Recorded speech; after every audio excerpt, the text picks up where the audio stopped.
Bienvenue dans votre émission Santé pour tous, émission préventive qui démocratise l'accès à des informations autour de la santé et du bien-être en famille. Aujourd'hui, nous allons parler des violences éducatives ordinaires, les VEO. À ce titre, nous avons invité Samira Ezati, qui est psychologue clinicienne spécialisée en psychomotricité relationnelle.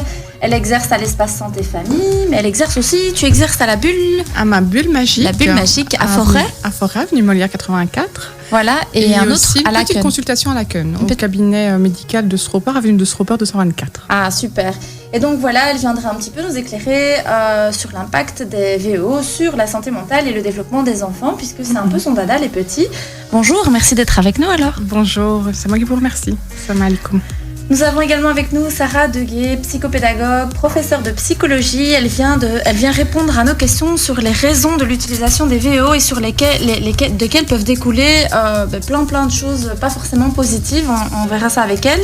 Elle enseigne aussi tout ce qui est psychologie aux futurs professionnels aussi. Oui, tout à fait. Des futurs professionnels éducateurs, auxiliaires de l'enfance et des futurs enseignants aussi. Qui peuvent parfois, on le verra aussi, parfois utiliser les VEO sans s'en rendre compte. On verra que ça peut toucher tout le monde. Et donc, merci d'être avec nous. Merci pour l'invitation.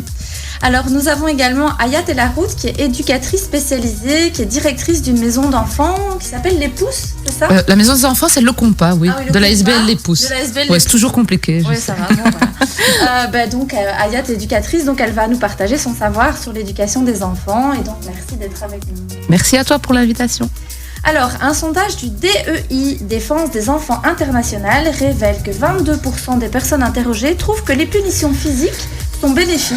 11% perçoivent l'acte d'enfermer par exemple un enfant à la cave de manière exceptionnelle comme appropriée et 13% ont été elles-mêmes frappées par des objets pendant leur enfance. Les humiliations, chantages affectifs sont autant de manières de punir, sanctionner l'enfant encore très légitimées dans nos sociétés et de nos jours.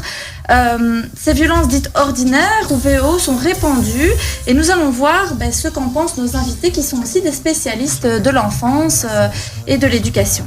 Alors, je vais commencer avec Madame Deguet. Vous enseignez la psychologie. Est-ce que vous abordez justement ce sujet-là en particulier avec vos élèves? Et si oui, pourquoi et comment leur expliquez-vous? Oui, alors effectivement, c'est quelque chose que j'aborde. J'aborde essentiellement sous deux angles. D'une part, ce qu'on appelle les 12 violences. Donc c'est un peu une autre nomination pour parler des violences éducatives ordinaires. Et donc c'est principalement une typologie qui est utilisée pour les professionnels de l'enfance, de la petite enfance. Et donc ça va être par exemple des professionnels qui ont des gestes de soins, donc par exemple changer un enfant, le nourrir, etc., sans être dans la communication avec lui. Donc ça, par exemple, c'est considéré comme une violence, une douce violence. Ou bien, par exemple, parler du parent en mal, en le critiquant devant un enfant, aussi petit soit-il. On sait très bien que même les bébés comprennent certaines choses. Et l'autre angle sous lequel je l'aborde, ce sont vraiment les attitudes que les professionnels doivent adopter face à un parent qui émet des châtiments corporels ou bien qui témoignent du fait d'en faire usage, ce qui arrive aussi. Par exemple, une professionnelle m'expliquait, eh bien voilà, si un parent lui avait dit, si mon enfant n'est pas sage, eh bien faites comme moi, utilisez le câble du téléphone pour le frapper, ça va le calmer. Et donc, de fait, les professionnels sont au courant d'un certain nombre de choses. Ça va être aussi, par exemple, une fessée qui part dans le couloir et le professionnel l'entend. Et souvent, les professionnels sont un peu mal à l'aise, ne savent pas très bien comment réagir, tout en sachant qu'un certain nombre d'entre eux le considèrent quand même comme quelque chose de normal, voire ne se sentent pas légitimes pour intervenir. Il y a toute la question de la légitimité aussi. Par rapport aux professionnels. Par rapport aux professionnels. Donc, un premier travail, ça va être vraiment pour moi, en tant qu'enseignante, de travailler sur les représentations que ces futurs professionnels ont des violences éducatives ordinaires. Ok. Alors, Madame Elarout, en tant qu'éducatrice, je suppose que vous devez aussi être particulièrement attentive aux VEO. Mais tout à fait. Nous, déjà nous en tant que professionnels, donc comme disait Sarah ici, qui aurait pu être mon prof finalement, puisque je suis éducatrice spécialisée, on est toujours un peu tiraillés, nous en fait. Voilà, on est tiraillés, pour être honnête, parce que effectivement, il y a des parents. Nous, on part de l'idée que le premier éducateur de l'enfant, c'est le parent. Et donc, quand on a des éducateurs ou des animateurs qui sont parfois très jeunes, ils ne se sentent pas effectivement légitimes, ou en tout cas pas suffisamment expérimentés que pour intervenir dans certaines situations. Alors, on a aussi des exemples du genre, on entend, parce qu'on a les familles qui habitent tout près, etc. Donc on entend parfois qu'il se passe des choses dans les foyers, et c'est toujours très gênant parce que comment est-ce qu'on peut intervenir dans ça? La chose qu'on fait en tout cas nous, c'est que tant que l'enfant est chez nous dans la maison, dans notre enceinte, je dirais, on est très attentif à ça. On fait aussi attention à ce qu'ils disent. Parfois, on a des enfants qui nous disent « Oh, s'il te plaît, le dis pas à papa ou le dis pas à maman parce que elle va crier ou elle va me taper ou ceci et cela. » Alors du coup, on est, je dirais pas complice de l'enfant, mais plutôt dans notre mission qui est l'accompagnement de l'enfant. Et donc, on respecte sa demande. Et alors, quand on voit le parent, on essaye d'être quand même un peu plus diplomate et d'expliquer les choses autrement de façon à ce que ça ne finisse pas effectivement en un enfant qui va recevoir des coups ou des brimades très très fortes à la maison. Mais c'est délicat. Voilà, pour être honnête, c'est vraiment délicat. On n'est pas toujours à l'aise avec cette question-là. On a aussi des parents qui, sous l'humour, nous disent « Ah, mais vous avez carte blanche, vous en faites ce que vous voulez, vous avez carte blanche. » Mais voilà, c'est pas... on essaye d'être attentif. Jusqu'à aujourd'hui, ça fait quand même quelques années que je travaille dans le secteur. Jusqu'à aujourd'hui, on n'est pas encore tombé sur un cas de famille de violence extrême où l'enfant est vraiment... battu au terme habituel, donc il revient avec des bleus, etc. Il faut différencier. Il y a la violence telle qu'elle est, enfin la violence, la maltraitance. C'est ça. Ouais. C'est pas la même chose que les violences éducatives ordinaires. Les violences éducatives ordinaires, c'est ces moments où on va être violent avec l'enfant, parfois même sans s'en rendre compte, et c'est aussi néfaste. La maltraitance, bien évidemment, c'est très néfaste. Mais les violences éducatives ordinaires, et on va le voir, c'est aussi néfaste. Ouais. Et donc vous dites c'est parfois difficile de se positionner en tant que professionnel. En tout cas, c'est parfois difficile de savoir comment réagir pour faire comprendre parfois aux parents que non, on ne peut pas agir comme ça avec l'enfant, ou en tout cas que c'est dangereux pour l'enfant, que c'est mauvais pour lui. Alors c'est toujours délicat parce que, alors je dirais pas se positionner, parce que se positionner, on a notre position. Oui, voilà, pas de violence envers les enfants, ni verbale, ni physique, ni ça, on a une position très claire avec ça. Mais par contre, quand, je sais pas, je vais vous donner un exemple, si un parent vient chercher son enfant, il y a tous les enfants autour, il y a tous les autres professionnels autour. Et si l'enfant, il y a souvent ça, un autre enfant qui vient et qui dit à la maman de cet enfant, « Ah, votre fils, il m'a fait tomber, ou il a joué avec moi, il m'a donné un coup. » ou voilà, ça arrive très souvent, ça. Et alors tout de suite, on voit le visage de l'enfant qui change, il regarde le sol, il lève même plus les yeux. Et alors on sent que le parent veut brimer son enfant, en fait. Et là, nous, on va intervenir, par exemple. On va dire, non, mais attends, on va réexpliquer la situation. C'est pas tout à fait ça qui s'est passé. Tu dis que c'est lui qui t'a fait tomber. Donc, on réexplique les choses pour aussi calmer la situation. Et il y a une réponse que j'aurais envie de donner, mais je pense qu'on va pouvoir la développer plus tard. C'est aussi une question d'éducation du parent en lui-même. On n'est pas tous éduqués à avoir un certain langage avec son enfant. Donc, on est plutôt dans la détermination de l'enfant. Donc, tu es méchant, tu es nul, etc., etc. Et donc, du coup, ça aussi, c'est de la violence douce, justement. Et en fait, parfois, la violence, elle est tout à fait, elle n'est pas volontaire parce qu'en fait, ils ne connaissent pas d'autres moyens de parler à leur enfant. C'est le seul moyen qu'ils connaissent. Je ne le légitime pas pour autant, c'est pas ça que je suis en train de dire, mais je me dis, ok, ça peut expliquer pourquoi ils ne parlent que comme ça. Oui, voilà, c'est ça. Alors, on va continuer à en parler juste après la pause. On doit s'arrêter quelques instants. On s'excuse aujourd'hui, on a commencé un tout petit peu en retard. Donc, voilà, c'est nos invités qui ont fait les rebelles.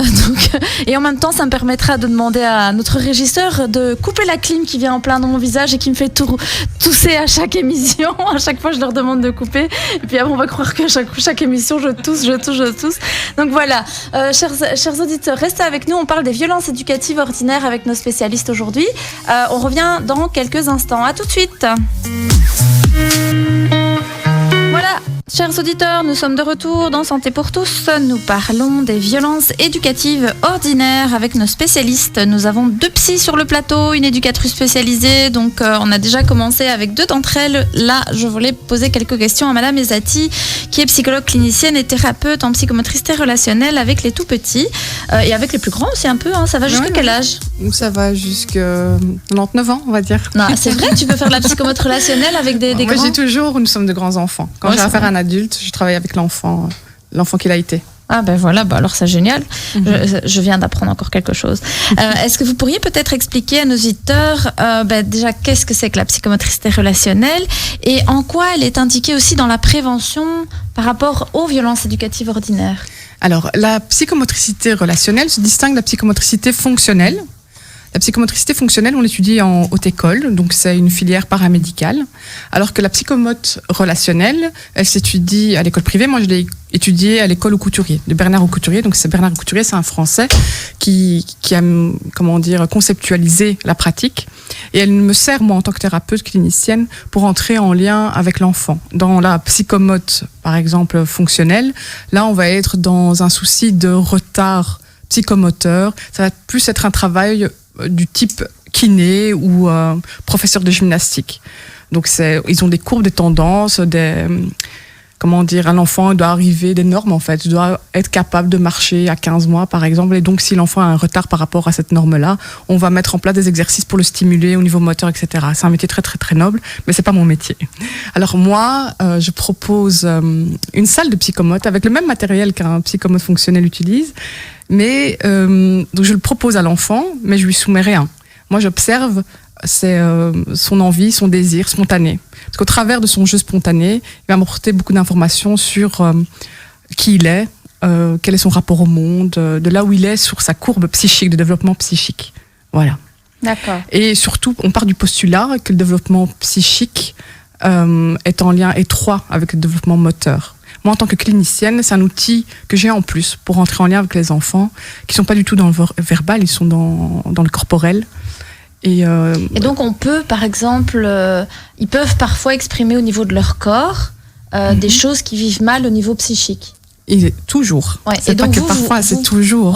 Oui, et donc si un enfant, par exemple, souffre de violences éducatives ordinaires, vous pourriez peut-être observer ça au niveau de la manière dont il va se mouvoir dans l'espace, la manière dont il va se développer, etc.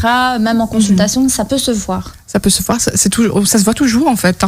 Parce que le développement, il faut savoir qu'un enfant, quand il arrive au monde, il est corporel, il est biologique, c'est un être biologique. Il naît au psychisme. Au fur et à mesure des interactions avec son environnement, avec les liens avec sa maman, etc., de comment sa maman répond, enfin, sa figure d'attachement privilégiée répond à ses besoins. Et petit à petit, au fur et à mesure de ses expériences sensorimotrices, le psychisme, il va naître. Et donc, si ces expériences sont positives et de l'ordre du plaisir, donc le psychisme se déploie correctement et comme attendu avec les différentes étapes et différents stades.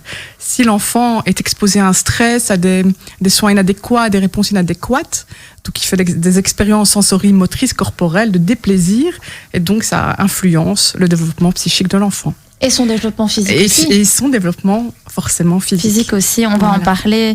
Madame Deguet, pourriez-vous peut-être nous donner quelques exemples de violences éducatives ordinaires qui ont aussi un impact psychologique et physique, etc. Mais pour que nos auditeurs puissent comprendre de quoi on parle concrètement quand on parle de violences éducatives ordinaires.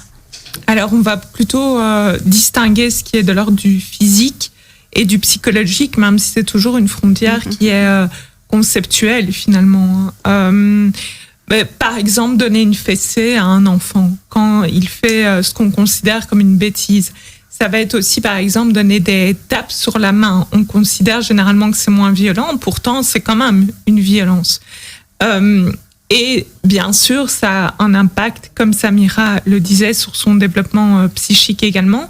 Et puis, tout ce qui est de l'ordre du psychologique, ça va être plutôt...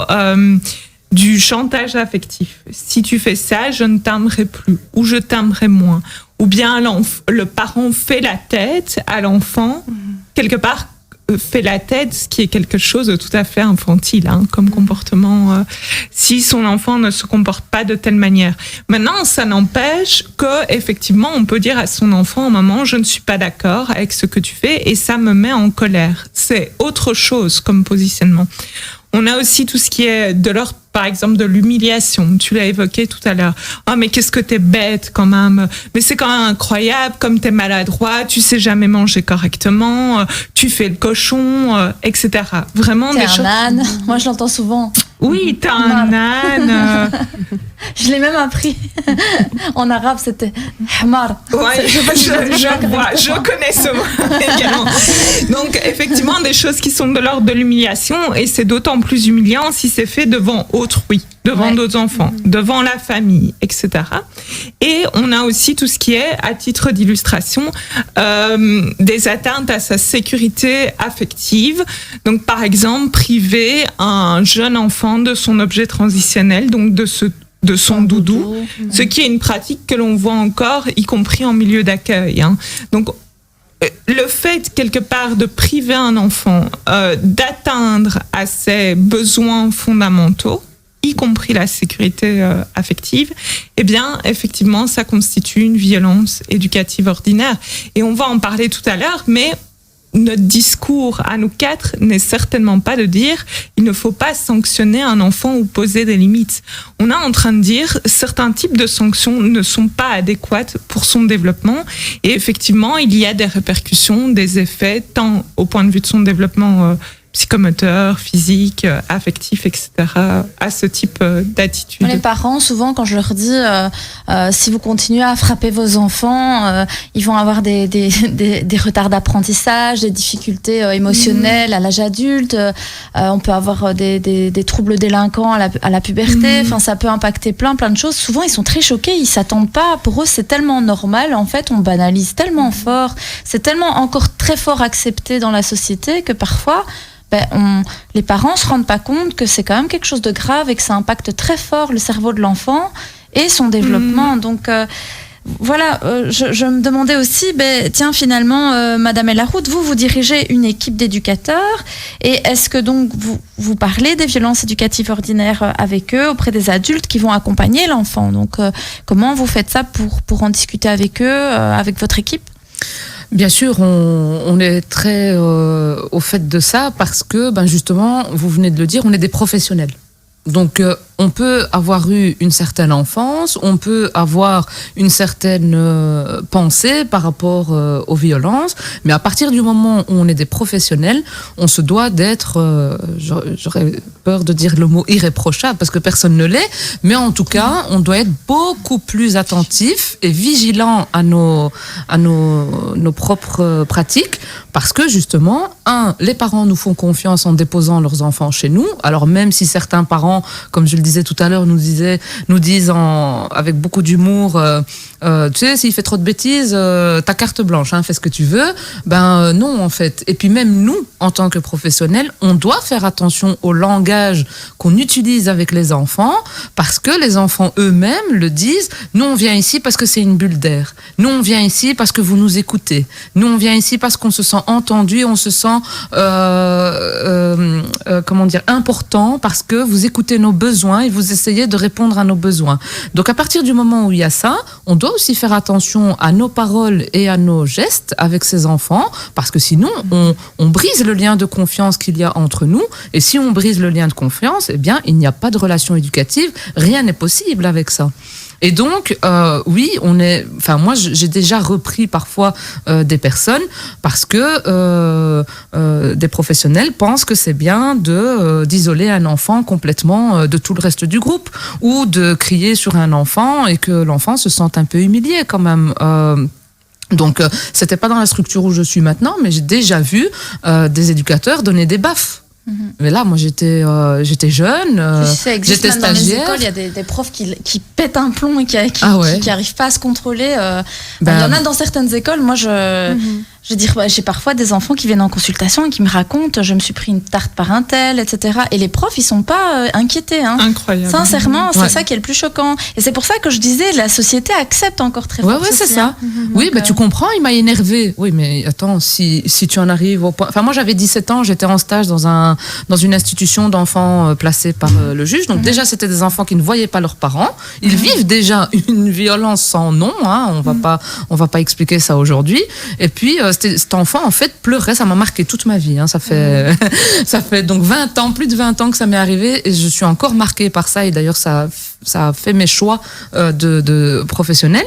Eh bien, l'enfant venait d'être séparé de sa maman qu'il n'avait plus vue depuis je ne sais combien d'années. Cet enfant était déjà accueilli bébé, en fait. Il était dans cette institution depuis ses 3 mois.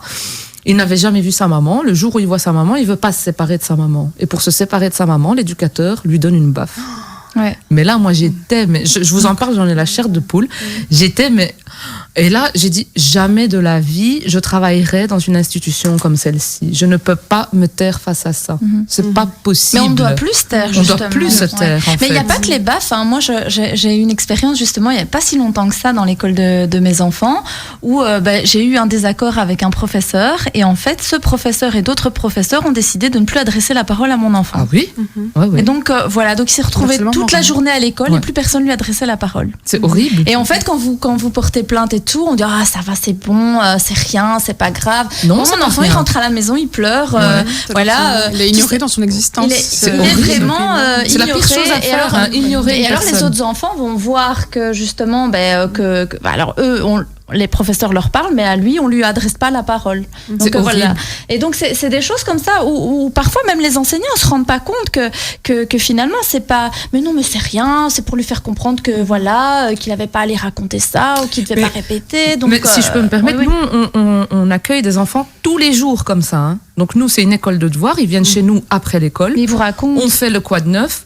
Tous les jours, il n'y a pas un jour où un enfant ne nous dit pas « Madame, elle m'a fait ci, Madame, elle a pris mon banc et elle l'a mis contre le mur, j'avais le droit de voir personne, regarder que le mur. » Tous les jours, on ramasse ça. Et donc, c'est pour ça que je dis oui, on est attentif. Parce qu'à ce moment-là, cet enfant, on lui dit « Qu'est-ce que tu as besoin ?» Un câlin, une parole, de me laisser respirer. Est-ce que je peux courir dans le jardin? Peu importe, hein, chaque enfant a son besoin à ce moment-là. Mais il y a des enfants, oui, tous les jours, on doit leur faire un câlin parce qu'ils ont vécu une journée horrible à l'école. Après, moi, j'ai une vision plus systémique aussi en me disant, les profs aussi, la manière dont on traite les profs, il y a aussi de la violence institutionnelle. Et donc, en fait, finalement, ceux qui payent le prix, c'est ceux qui sont en bas de l'échelle. C'est ceux qui sont en bas de l'échelle, c'est les gosses qui payent le prix. Parce que finalement, parfois, des parents, ils peuvent être frustrés au travail. Des adultes, ils peuvent être frustrés en tant qu'enseignants. Dans leur milieu, se retrouver avec 30 gosses. Certains ont des besoins spécifiques et des particularités spécifiques. Et puis, au final, c'est le gosse qui paye parce qu'il y a cette décharge. Et souvent, c'est ça, les violences éducatives ordinaires. C'est qu'on va décharger aussi toutes nos frustrations sur la personne qui est plus faible que nous et au final eux reçoivent tout ça et ces petites personnes-là, comment est-ce qu'ils peuvent décharger toutes ces frustrations, toutes ces choses négatives, toute cette violence psychologique et physique eux-mêmes en continuant, en étant agressifs, par l'hyperactivité, le corps, l'agressivité, etc. Le mutisme aussi, hein, parce qu'on parle de tout ce qui se voit, mais aussi l'enfant qu'on n'entend pas et qu'on ne voit pas, c'est aussi problématique. Les difficultés scolaires aussi, ne plus arriver à se concentrer en classe parce que notre tête, elle est tellement remplie de mauvaises choses. C'est ça, c'est toutes ces choses-là qui font que c'est compliqué. Hein. Madame Ezati, du coup, je reviens vers vous. Et pourquoi vous pensez que ces violences-là, elles sont passées sous silence? C'est normalisé. Mais parce que, comme vous l'avez expliqué, souvent parce qu'on les a subies nous-mêmes, du fait. Parfois, oui. Voilà. Et on les a intériorisées parce que le mécanisme de défense a été mis en place pour refouler et pour pouvoir survivre. Donc on a intégré ça. Et donc on reproduit. En tant que parent, quand on devient parent, on reproduit ce qu'on a connu. Si on n'a pas été informé, éduqué, si on n'a pas eu accès à certaines informations, à certains systèmes d'attitude, on reproduit tout simplement ce qu'on a subi nous-mêmes avec nos propres enfants. Et la société a un devoir, justement, c'est pour ça qu'on est là aujourd'hui, de sensibilisation, de déconstruction, de tout ça. Donc, c'est des violences éducatives ordinaires, mais c'est de la violence, c'est de la maltraitance, en fait. La limite, elle est très, très fine, mais en fait, c'est pas négociable. Violence égale maltraitance. Même si elle est mignonne et douce, c'est de la maltraitance. Et donc voilà, on reproduit, on banalise, parce qu'il y a... En fait, dans la maltraitance infantile, il y a une sorte de déni comme ça général, très opérant. Et voilà, parce qu'on refuse de voir, parce que c'est très difficile de se représenter ce qu'est un enfant qui est victime de maltraitance. Au niveau psyché, c'est dur. Donc, on nie l'affaire. Voilà, il y a des mécanismes de déni. Et ça, c'est général, c'est institutionnel, c'est intrafamilial, c'est comme ça. Et moi, j'ai déjà eu ça, mais dans des cas beaucoup plus lourds, par exemple dans des abus sexuels, etc., où la famille refuse de voir ou refuse d'accepter, parce que le psychisme est incapable d'accepter ce type. Enfin voilà, c'est même pas imaginable qu'on puisse abuser sexuellement, par exemple, un enfant de 2 ans, de 3 ans. On se dit mais non, c'est pas possible. Ben si, il l'a fait. Et donc il y a des familles pour qui c'est difficile, même en tant que thérapeute, comme c'est difficile, et donc. On doit vraiment être vigilant parce qu'on peut passer à côté de situations très très dramatiques parce que nous-mêmes on coparticipe à ce déni. Dans l'affaire Julie et Mélissa, les flics ont été victimes de ce déni-là. Ils sont arrivés dans la cave. Pour eux, c'était inconcevable que des enfants soient derrière un mur. Ils ont entendu, Julie et Mélissa, ils ont entendu les bruits de ces enfants, de ces petites filles. Mais pour eux, c'était inconcevable qu'elles soient là derrière le mur, dans cette cave. Ils sont passés à côté. Vous voyez, donc dans des situations de maltraitance infantile, c'est vraiment... Quand on est dans l'irreprésentable, l'inhumanité, c'est très difficile pour nous de nous le représenter. Mais là, on n'en est même pas jusqu'à ce stade-là. On est vraiment dans des violences quotidiennes, ordinaires, que monsieur et madame tout le monde peuvent pratiquer sans même s'en rendre compte. Sans s'en rendre compte qu'elles font autant de dégâts. Parce que les stress quotidiens, c'est pire quand même la maltraitance. Si c'est vrai que c'est quotidien, et récurrent et chronique, évidemment, oui. Alors un effondrement psychique, ça laisse beaucoup de séquelles. Tout à fait. Mais du coup, on va essayer de continuer à en reparler juste après la pause avec nos spécialistes pour rentrer un peu plus dans le vif du sujet. Chers auditeurs, restez avec nous dans quelques instants. Nous parlons des violences éducatives ordinaires sur Arabelle FM au 106.8. À tout de suite. Voilà, chers auditeurs, nous sommes de nouveau avec vous. Nous parlons des violences éducatives ordinaires. Alors, juste avant la pause, Madame Ezati nous avait expliqué que pour elle, tout type de violence, même les violences éducatives ordinaires, s'apparentait à de la maltraitance, dans le sens où, à partir du moment où ça a un impact sur l'enfant, sur son développement, sur son bien-être psychique, sur son développement physique, elle considère que on peut l'appeler maltraitance, on peut dire que c'est de la maltraitance. C'est de la maltraitance. Et en off, Madame de Guin disait, maintenant on n'est pas là non plus pour stigmatiser ou culpabiliser les parents. Vous aviez envie de dire aussi, oui, nous on est là pour les aider, pour les accompagner à s'améliorer et à améliorer leur pratique éducative finalement. Oui, tout à fait. Tenir le discours aussi, peut-être, ce que j'ai envie de dire aux parents, c'est que finalement, éduquer, c'est pas facile. On n'est pas avec génétiquement un espèce de mode d'emploi sur comment on éduque un enfant. Et je pense très sincèrement que la majorité des parents font du mieux qu'ils peuvent. Donc ça, je pense que c'est une première chose à dire. Maintenant, effectivement, je rejoins Samira. Je n'établirai pas non plus de distinction de frontière entre maltraitance et violence éducative ordinaire, tout simplement parce que cette frontière est extrêmement ténue si on essayait d'en définir une.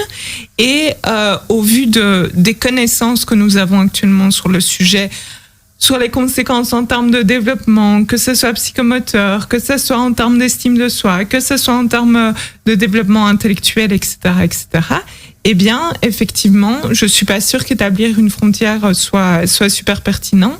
Et quand on interroge les professionnels sur ce sujet, tantôt une va dire la fessée, finalement moi j'accepte parce que j'ai eu ça et ça fait pas du mal, etc.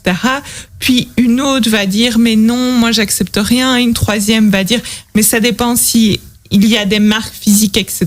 Donc on voit bien que même les professionnels de la petite enfance sont super décontenancés quant à cette question d'une limite éventuelle. Et si on se réfère au grand texte qui encadre le droit des enfants, tel que la Convention internationale des droits de l'enfant, effectivement, on peut tenir ce discours en conformité avec le droit international aussi. Mais que dit la loi alors concrètement par rapport au châtiment corporel ? Alors justement, j'ai apporté ces articles de loi parce que forcément je ne les connais pas par cœur.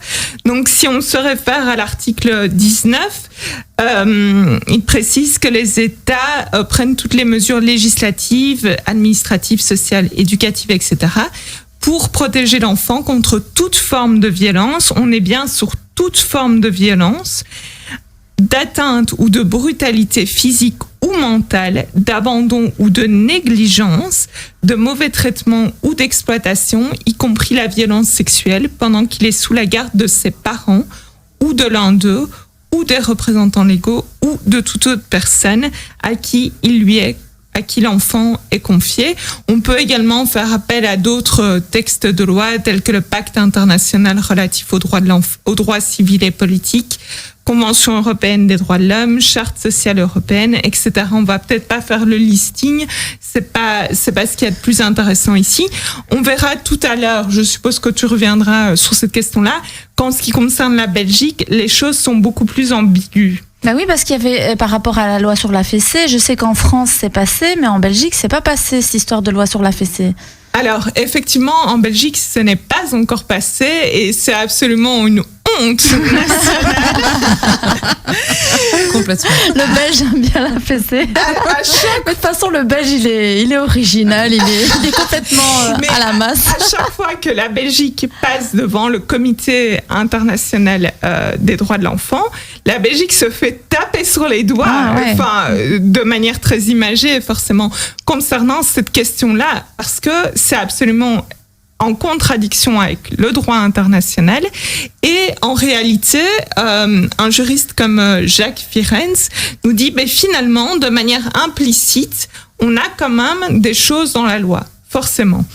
Mais le problème, étant donné que ce n'est pas explicité, c'est que ça engendre un flou dans l'esprit des personnes et même un flou chez certains juges. Ben oui. Où on a eu des jugements, je pense que c'est du tribunal de Nivelles, mais honnêtement, je suis plus certaine, qui a invoqué le droit à la correction dans le chef des parents. Et donc, c'est un vrai problème. Si les choses étaient très claires... Au niveau légal. Bien sûr, on a actuellement 168 ou 169 pays de par le monde qui l'ont interdit de manière explicite. Et des pays de cultures très différentes, en Afrique, en Amérique latine, en Asie, dans les pays arabes, etc., en Europe. Et donc, il n'y a aucune raison pour que la Belgique reste à la traîne de cette manière, si ce n'est des raisons politiques en réalité. Et le problème, c'est que la Convention internationale des droits de l'enfant précise que l'intérêt supérieur de l'enfant doit primer, et ce n'est pas le cas en ce qui concerne les châtiments corporels. Même si légalement, on va dire, c'est pas, bien que ce que vous nous avez lu juste avant, c'est quand même quelque chose qui explique que toute forme de violence doit quand même être, ne doit pas exister pour l'enfant et par rapport à son environnement. Mais clairement, moi, c'est parce que je travaille aussi dans tout ce qui est aide à la jeunesse, etc. Ça n'est pas toléré. Je veux dire, un enfant qui ramasse des baffes ou des fessées ou des coups régulièrement, ça peut être très vite passé d'abord au SAJ puis au service de protection judiciaire. Donc quelque part ça n'est quand même pas accepté. Il y a quand même des services qui se mobilisent pour que l'enfant ne soit pas dans un environnement violent et de manière chronique. Maintenant, c'est clair que on va pas faire appel à ces services-là si l'enfant ramasse juste une fessée ou une baffe, quoi. Ça, c'est... Oui, c'est ça, mais d'une part... juste, j'aime pas dire juste, on va retirer le mot juste. Ouais. Les services s'en sortiraient plus, surtout. Mais c'est ça, moi je me demande... foyer où il n'y a pas... Mais moi je me demande si c'est pas à cause de ça, c'est pas la peur des débordements et que peut-être ils arriveraient pas à gérer, parce qu'il faut savoir que quand même ces services-là sont déjà largement dépassés. Hein. Mais oui, bien sûr, et c'est certain que ces services doivent rester pour les cas vraiment les plus graves, quelque part. Mais néanmoins, effectivement, il y a cette cette peur. Il y a la peur de la stigmatisation d'une série de parents également. Oui. Mais néanmoins, par exemple, si on regarde les demandes du Conseil de l'Europe qui demandent aussi explicitement à la Belgique d'interdire, en réalité, il s'agit d'une part d'interdiction légale explicite et d'autre part d'accompagnement des parents, de campagnes de sensibilisation. C'est vers ça, en fait, qu'il faudrait aider les parents. Aider les parents. Et il y a des études comparatives qui démontrent très bien que dans les pays où il y a juste eu une interdiction explicite, mais sans aucune mesure d'accompagnement et de campagne de sensibilisation, eh bien, en fait, en réalité, les impacts sont bien plus faibles que dans les pays où il y a une interdiction explicite, mais qui est tout à fait expliquée avec un accompagnement. C'est important aussi d'expliquer aux parents que finalement, il y a d'autres moyens de sanctionner son enfant. Il ne s'agit pas du tout de faire une génération d'enfants rois, entre guillemets, ce qui est la grosse peur, finalement. Oui, et qu'est-ce qu'il ressent, du coup, un enfant quand qu'est-ce qu'il comprend quand il est victime, justement, des violences éducatives ordinaires ? Voilà, est-ce que c'est un intérêt éducatif finalement ? Parce que c'est vrai qu'il y a des parents qui disent, ben voilà, mon enfant a fait une bêtise, je lui mets une fessée, ou je lui mets une claque, ou alors je lui crie dessus, je l'humilie ou autre. Voilà, il a eu un mauvais bulletin, t'es qu'un âne, t'es stupide, etc. Ton cousin est plus intelligent que toi. Enfin, voilà, ça c'est tout type de violence éducative ordinaire. Mais qu'est-ce que l'enfant comprend de ça ? Alors, justement, il faut peut-être qu'est-ce qu'il ne comprend pas. Ouais. Donc, l'enfant, effectivement, Samira parlait tout à l'heure de stress réellement vécu. On sait qu'un cumul de stress peut engendrer des maladies. L'enfant a peur, c'est réellement la peur. Et finalement, c'est une forme de conditionnement. Des violences éducatives ordinaires, répéter, c'est un conditionnement. C'est tu as un mauvais bulletin ou tu fais une bêtise à l'école, eh bien tu vas t'en ramasser une. Par exemple, l'enfant a peur et ne reproduira plus ce comportement, non pas parce qu'il a compris que c'était pas un comportement souhaitable, par exemple pour vivre en communauté, mais par crainte de vivre ce stimulus négatif, désagréable. Et donc, on sait toutes et tous que le conditionnement, on l'emploie aussi avec les animaux. Finalement, c'est la gamelle qui est reçue quand le chien saute. Et donc, finalement, en caricaturant un petit peu, c'est prendre les enfants pour des animaux, en fait. Mais moi, ce que je dis parfois aux parents aussi, c'est que je dis même les animaux, parfois, on les frappe pas de cette manière-là et on les traite pas de cette manière-là. Mais par rapport aux apprentissages et ce que vous venez de dire, le risque aussi, c'est pas que, par exemple, l'enfant associe apprentissage et violence. Et peur, et donc du coup qu'il n'y arrive pas finalement, que ce qui est recherché par le parent c'est qu'il réussisse ses études, alors qu'en réalité, étant donné qu'il a été conditionné à avoir peur de l'échec, etc., c'est de lier dans sa tête tout ce qui est en lien avec les apprentissages, avec un sentiment de peur et de violence, etc. Donc le risque c'est d'avoir exactement l'inverse de ce qu'on souhaite rechercher de base. Oui, bien sûr. Et alors, ce qui est aussi interpellant, finalement, c'est les parents qui emploient des violences, qu'elles soient physiques ou psychologiques, lorsque l'enfant est lui-même violent. Donc, par exemple, l'enfant frappe, je sais pas, sa petite cousine. Eh bien, alors, il s'en ramasse une. On va lui apprendre à pas frapper, on le frappe. Voilà, tout à fait. Ne frappe pas, mais je te frappe. Ou alors, l'enfant a eu un comportement, je sais pas moi, de provocation à l'école, par exemple. Ben alors, il s'en ramasse une, ou bien alors, il se fait humilier. Et donc, tout ce qui est violence psychologique, ça reste de la violence. C'est de la violence sur le plan symbolique. Et donc, l'enfant, finalement, eh bien, il ne comprend pas. Et il comprend juste que quand on est plus fort, physiquement et plus âgé, on a le droit à la violence que lui, on lui refuse. Donc, il y a une vraie contradiction en termes d'éducation. Or, on sait très bien que les enfants de tout âge, mais c'est d'autant plus vrai pour les enfants très jeunes, ont besoin de cohérence éducative. Tout à fait. Et c'est c'est ce à quoi on fait défaut quand on utilise des violences éducatives ordinaires.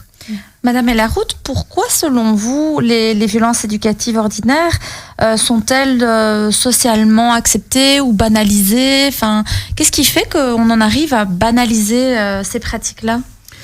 Alors, moi, je suis pas psy, donc sûrement que mes collègues ici vont m'aider à ça, mais moi, j'aurais envie de dire qu'il y a peut-être quelque chose d'un peu plus profond. Si moi-même, j'ai été éduquée par le chantage affectif, par quelques baffes par-ci, par-là, ou des petits coups par-ci, par-là, si moi, je ne le fais pas quand je suis plus grand, c'est pas que je la banalise, mais c'est peut-être remettre en question carrément l'éducation que j'ai reçue de mes propres parents. C'est un jeu général. Hein. Ouais. Donc, je me dis peut-être qu'il y a quelque chose de cet ordre-là qui est mes parents ont le savoir, hein, un peu comme les parents font confiance aux professeurs, etc., ou aux médecins. Donc, mes parents m'ont éduquée. Moi, je trouve que je m'en suis bien sortie, en fait. Hein. Ouais, c'est ça. Aujourd'hui, j'étais là. C'est pas une baffe qui m'a tuée, c'est pas quelque chantage affectif qui m'a tuée. Donc, en fait, je connais pas autre chose aussi comme type d'éducation, puisque c'est cette éducation que j'ai reçue.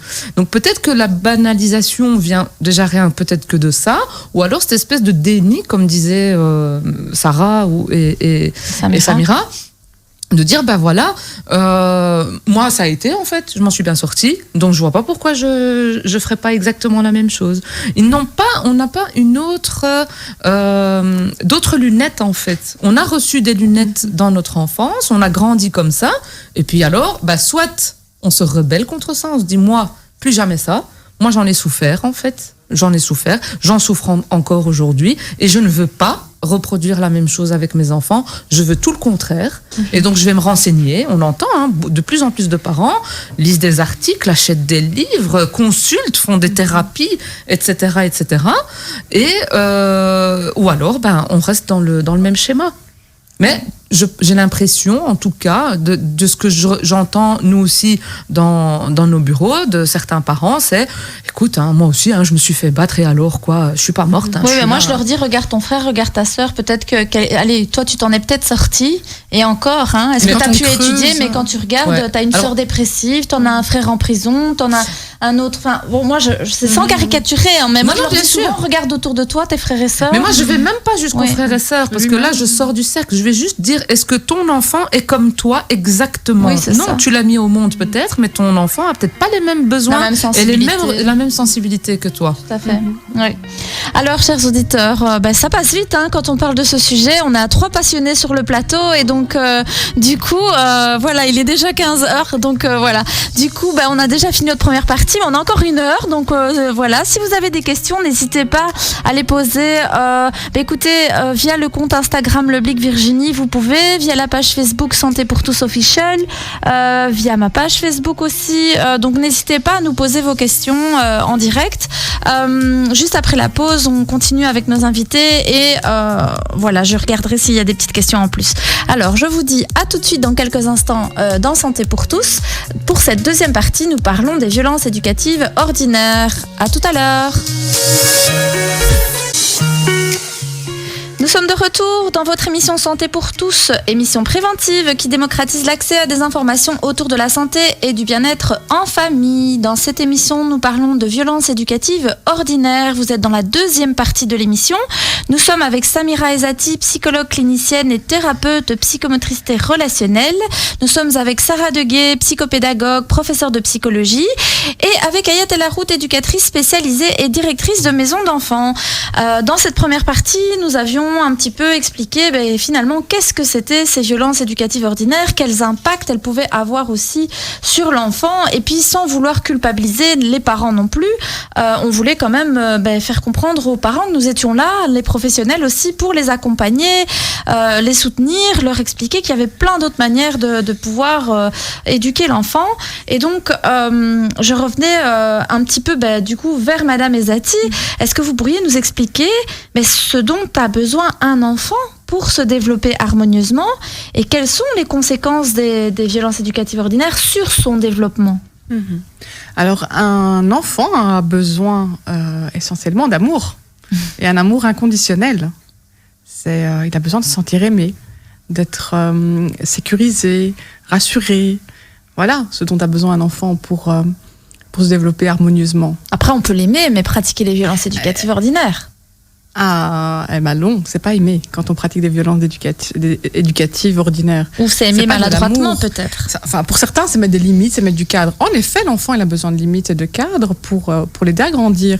Et c'est une forme d'amour. Quand on dit à un enfant, un ado, tu rentres avant 18h, c'est parce que je t'aime. Je m'inquiète pour toi, j'ai pas envie que tu restes dans la rue. C'est de l'amour. D'accord, l'enfant, il a besoin de limites. Mais la limite, c'est pas une tarte quand il rentre. C'est pas une gifle, c'est pas on te crie dessus, c'est pas crier sur l'enfant. Là, on est dans une rupture de lien. Donc, comme expliquait Sarah tout à l'heure, là, c'est de la soumission, du conditionnement, de l'obéissance. C'est pas bon. On n'est pas dans du relationnel bienveillant. Voilà, exactement. Et donc, en fait, l'enfant, il a besoin que ses figures parentales, son environnement, soient à l'écoute de ses besoins. À l'écoute de ses besoins. Et ces besoins, ça peut être des besoins élémentaires, des besoins primaires affectifs, comme Sarah disait tout à l'heure. Ça peut être plein de types de besoins, mais il faut qu'on y réponde de manière adéquate. Voilà, et ajustée. Et ajuster à son âge. À son rythme, à son âge, à sa limite, à sa sensibilité, à sa personnalité. Et tout ça, c'est un travail au quotidien. Ça vous arrive, vous, dans les consultations en psychomote, de parfois faire des séances avec le parent et l'enfant, maman, papa oui. Et alors de Mon rôle premier, c'est un rôle préventif et un rôle d'éducation et d'aide. Donc à l'école au couturier, la première année, c'est essentiellement comment travailler la prévention et l'éducation. Justement, la séance de psychomotricité est un prétexte pour aider les parents dans leur pratique. Parce que généralement, un enfant qui va mal, c'est pas pour culpabiliser les parents. Après, il y a des enfants qui rencontrent des difficultés alors qu'ils ont une famille magnifique et optimale, etc. Neurobiologique, etc. Mais dans certaines situations, c'est un peu l'environnement. Donc il faut voir un peu ce qui se passe dans l'environnement de l'enfant. Alors je profite de la première séance déjà, lors de l'anamnèse. L'anamnèse, c'est un prétexte pour voir un peu comment les parents fonctionnent à la maison, comment ça se passe. Alors moi, à la première séance, j'invite toujours les enfants, toute la famille. En fait, je convoque toute la famille. Papa, maman, frères et sœurs. Et alors, donc, les enfants peuvent déjà jouer. Alors, je vois les parents comment ils réagissent. Alors, moi, avec mon système d'attitude, je leur montre l'exemple. Donc, moi, je joue avec les enfants là en séance. Donc, déjà, là, au premier rendez-vous, il y a un travail de psycho-éducation qu'on fait. Et puis, donc, je m'accorde 3 séances, généralement avec l'enfant, thérapie individuelle. À la 5e séance, lors du bilan, c'est aussi un prétexte pour reconvoquer la famille, revoir la famille, pour sentir un peu dans quoi grandit cet enfant.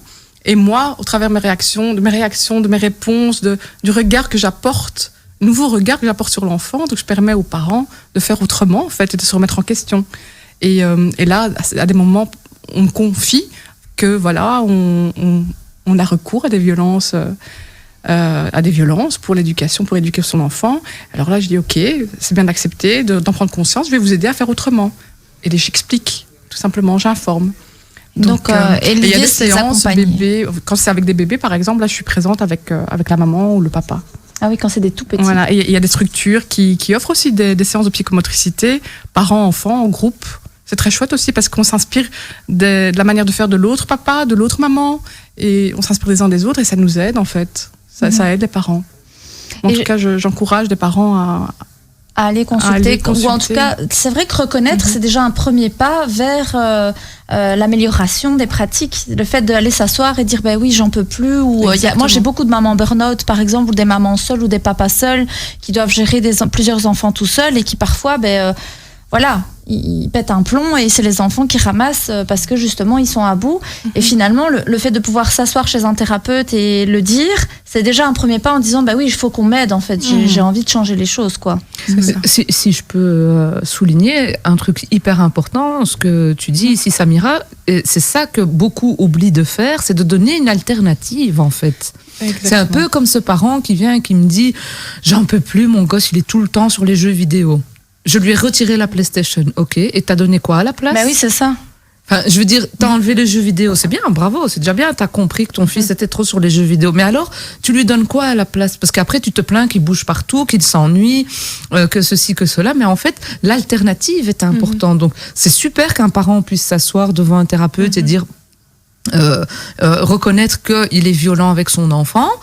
Mais alors... Ce que j'ai beaucoup aimé dans ce que tu viens de dire, c'est alors on apprend autrement.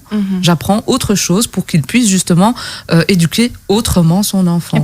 Et souvent c'est oublié cette alternative. Enlever les jeux vidéo, moi je trouve que c'est aussi violent. Pourquoi t'enlèves tout ? Enfin, c'est comme les parents qui enlèvent le GSM, ou alors les parents qui interdisent tout. Pas de télé, pas de jeux vidéo, pas de téléphone, rien. Mais en même temps, qui proposent rien non plus de l'autre côté. Donc voilà, les jeux vidéo, je pense que voilà, on peut jouer aux jeux vidéo, mais avec peut-être un certain timing. Il faut s'organiser pour que l'enfant puisse jouer un certain laps de temps. Mais voilà, faut pas oublier qu'on a été confinés. Je veux dire, on ne pouvait pas sortir. Il y en a à partir de 12 ans, ils ont plus de sport. Ils peuvent pas. Vous voulez qu'ils fassent quoi, nos enfants? Enfin, je veux dire, il y a un moment donné, il faut être réaliste avec ce qui se passe, avec la crise sanitaire qu'on traverse aussi. Donc, on peut pas demander à une personne, tu restes là et puis tu regardes les murs et puis voilà, t'as qu'à faire preuve de créativité. Donc, faut vivre dans son époque aussi. Voilà, c'est ça. Après, je dis pas qu'on peut pas proposer à l'enfant de lire un bon livre ou de faire un bon jeu de société. Je dis pas le contraire. Mais dans les jeux de vidéo, il y a aussi des jeux de stratégie. Donc voilà, où regarder un dessin animé de temps en temps, c'est pas la mer à boire. Donc c'est juste qu'il faut pas rester 4 heures devant la télé, quoi. Après 2 ans. Oui, après 3 ans. 3 ans, oui, Sarah, 3 ans. Je reprends. Oui, dessin animé. Tu as fait de faux espoirs à certains parents pendant exactement une demi-seconde. Faudra encore patienter 1 an.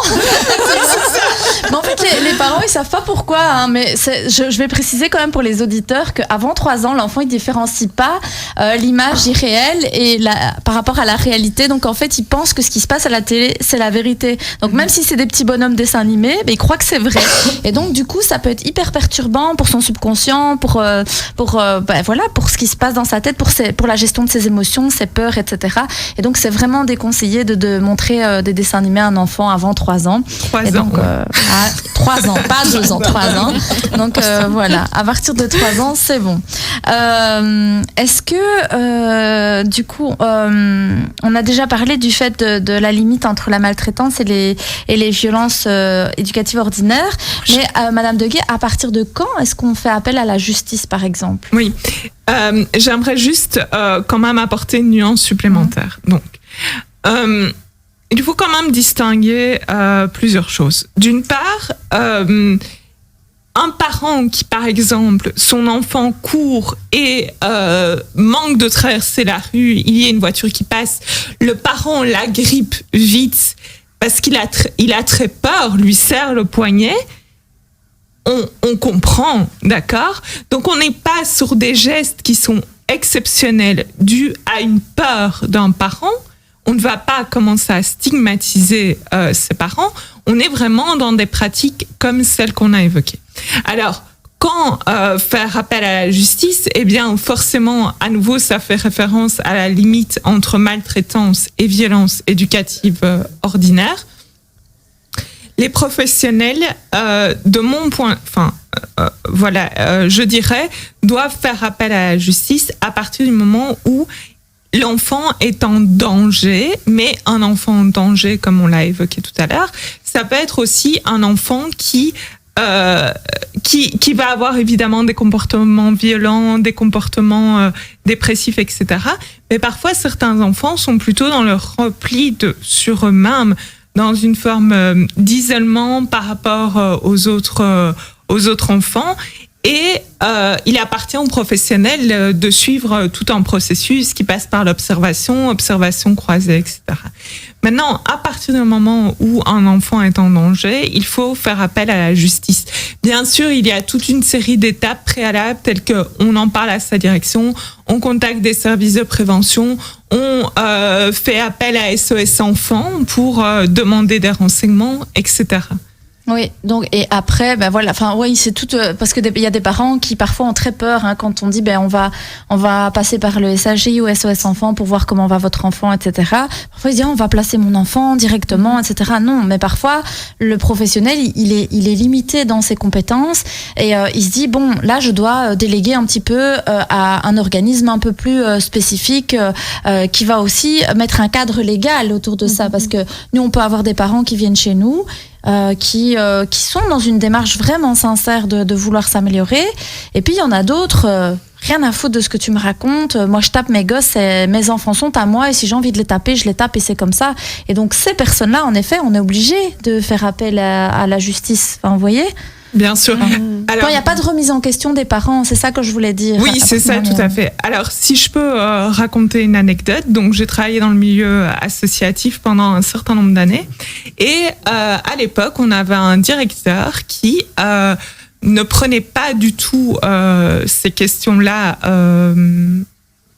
à cœur ou ne leur accordait pas du tout d'importance sous prétexte culturel. Donc disait, mais finalement, étant donné que ce sont des enfants avec qui je partage cette origine, je sais très bien, moi, que dans ces familles, culturellement, ça se fait.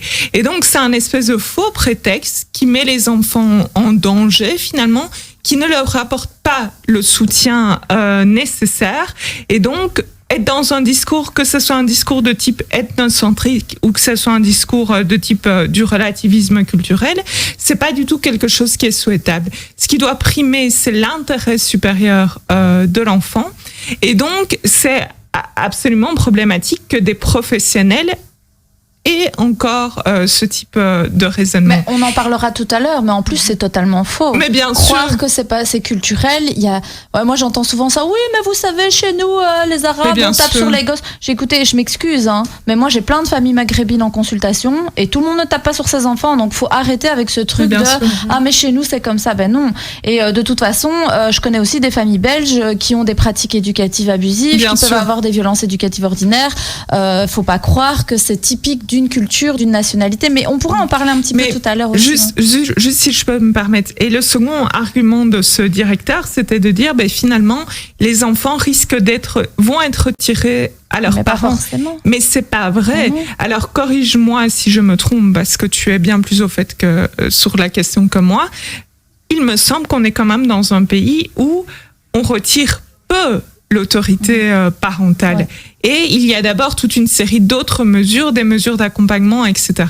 Donc, bien sûr que non, c'est un espèce de faux argument et de prétexte qui ne peut pas être invoqué. Et puis, moi, je vais dire même de toute façon, et même si on en arrive à retirer l'enfant, c'est que ça fait partie de son intérêt, c'est que c'est bon pour lui d'être éloigné de sa famille qui est dangereuse pour lui, qui lui fait du mal en fait et qui risque de le faire se développer avec des pathologies psychiatriques, avec des problèmes psychiques importants, des retards de développement, etc. Donc à un moment donné, si on arrive jusque-là, et je ne dis pas que c'est toujours légitimé, mais je pense que dans 80-90% des cas, le placement est nécessaire et moi c'est parce que j'ai travaillé dans le placement familial, mais le placement est nécessaire pour protéger l'enfant si on en arrive jusque là. Mais avant ça, en effet, il y a toute une série de mesures, d'abord un thérapeute, d'abord de la guidance parentale, un service d'aide à la jeunesse qui va être là d'abord pour vérifier si tout va bien, des bilans SOS, etc. Et ensuite on voit avec le juge si réellement il y a un danger pour l'enfant. Mais donc il y a toute une série d'acteurs autour de l'enfant et des parents. Maintenant, je dis pas que les réseaux sont pas saturés et que les services sont pas saturés et que ça, il y a un manque financier. Enfin, nous, on le voit à l'espace santé famille. On fait aussi de la guidance parentale, etc. Mais en plus, en cette période, on est dépassé. On est dépassé. C'est une réalité. On manque de moyens, on manque de personnel. On est dépassé. Des parents sont dépassés. Et clairement, oui, c'est clair qu'il faudrait, pour pouvoir aider ces familles, avoir plus de professionnels à disposition et plus de moyens. Néanmoins, il y a de toute façon ce système, comme tu dis, où il y a plein d'acteurs autour de l'enfant et de la famille. Mais l'accompagnement à la parentalité, c'est encore très récent. Hein. C'est encore très récent, ce concept de guidance parentale. C'est plus développé dans les pays nordiques que chez nous. Et chez nous, on va retirer l'enfant, mais on va pas tout de suite expliquer aux parents pourquoi on le retire et comment il peut faire pour le récupérer. Dans 90% des cas, un enfant qui est retiré, il ne retourne pas dans sa famille. Oui, maintenant, c'est plutôt quand même rare quand l'enfant est retiré. Rare, je sais pas. Enfin, moi, j'ai quand même beaucoup de situations où on est retiré. Non, c'est rare. Quand on en arrive jusque-là, il y a eu toute une procédure avant. Donc, c'est pour ça que les parents, quand vous allez chercher de l'aide, faut pas avoir peur parce qu'on va pas vous retirer vos enfants. C'est un peu ça le message. Non, c'est pas parce qu'on dénonce des violences ou c'est pas parce que l'école, le PMS ou l'éducatrice ou la psy va dénoncer des violences que forcément on va retirer votre enfant. Non, ça non. Il y a toute une série de procédures avant. On ne retire pas un enfant de sa famille comme ça. Et maintenant, je pense que les juges ont bien compris que l'important, c'était d'abord de travailler le lien parent-enfant, parce que l'enfant, il a besoin de qui ? De ses parents en premier. Donc, si ses parents peuvent s'améliorer, c'est top pour lui. C'est ça. Là, vous avez tout ce qu'il faut, tous les composants pour répondre à ses besoins.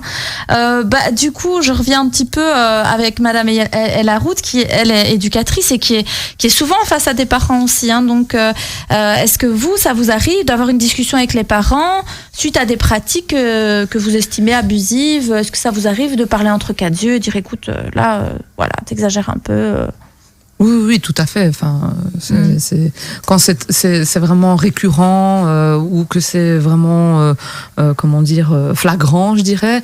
Oui, il faut, on le fait. Mais alors, c'est tellement délicat qu'on doit faire très attention à ce qu'on dit. On marche un peu sur des œufs, quoi. Hein. Je nuancerai, comme a dit Sarah tout à l'heure, si un parent frappe son gosse devant moi, là, il n'y a pas de délicat, il n'y a pas de marcher sur les œufs. On sépare, on protège l'enfant, etc. C'est jamais arrivé. Mais sinon, oui, quand on doit prendre un parent, on le fait de manière la plus délicate possible quand il faut qu'on intervienne, quoi. Et de manière respectueuse vis-à-vis du parent, en essayant de comprendre où lui il en est finalement par rapport à ça, parce que s'il pratique comme ça. Quand on est dans l'empathie avec eux, quand on leur dit, je peux comprendre que tu es fatigué pour le moment, je peux comprendre que tu es en colère, je peux comprendre que tu vis des choses très difficiles, tu es seul pour élever 4 enfants, c'est pas facile, etc., etc. Tu te bats tous les jours pour que tes enfants aient un foyer et à manger. Je peux comprendre tout ça. Comment est-ce que moi je peux t'aider justement à faire autrement avec tes enfants, en fait. Ouais, c'est plus aller dans ce sens-là, dans l'empathie et la bienveillance, que dans le jugement de, on en revient au même, on dit aux parents de ne pas juger leurs enfants et pas le faire de chantage, mais nous on le fait avec eux, ça ne va pas. Oui, c'est ça. C'est un peu ce que Sarah essaie de dire, c'est on va pas vous prendre vos enfants, ce qu'on veut c'est vous aider et vous améliorer, vous aider à vous améliorer aussi pour que les enfants deviennent des adultes plus sains aussi. Je dirais une phrase qu'une collègue à moi dit très souvent, elle dit, on a une maison des enfants, mais il faudrait franchement une maison des parents aussi. Ouais, c'est vrai. On va aller vers la pause. On continue de discuter de ce sujet tout de suite. Chers auditeurs, dans 2-3 minutes, on est avec vous. On parle des violences éducatives ordinaires sur Arabelle FM au 106.8. Je vous dis à tout de suite. Ah si, maintenant oui. Nous sommes de retour dans votre émission Santé pour tous. Nous parlons des violences éducatives ordinaires avec nos invités. Les débats sont là, hein, donc on est tous passionnés, on est tous envie de donner notre mot. Moi aussi, hein, chers auditeurs, pour ceux qui ne le savent pas, je suis aussi psychologue et donc je travaille beaucoup avec les familles, à l'Espace Santé Famille, qui est un des collaborateurs fondateur aussi de cette émission. On parlait avec nos invités juste avant la pause de comment finalement contacter et entrer, aller collaborer avec les parents, etc. C'est pas toujours évident de pouvoir aller vers eux et puis même pour eux, c'est pas toujours facile de venir dire je frappe mon enfant et je suis un peu perdue, je suis un peu dépassée. Parfois c'est la honte, parfois c'est la gêne, c'est parfois avoir l'impression qu'on n'est pas un bon parent, alors que c'est pas du tout, c'est pas forcément ça. C'est simplement que parfois on est dépassé ou qu'on a reçu d'autres choses. Donc moi je voulais savoir, Madame Ezati, vous êtes psychologue clinicienne et puis vous travaillez aussi avec les enfants en tant que thérapeute. Est-ce que toutes les violences éducatives ordinaires sont-elles négatives pour la santé mentale de l'enfant ?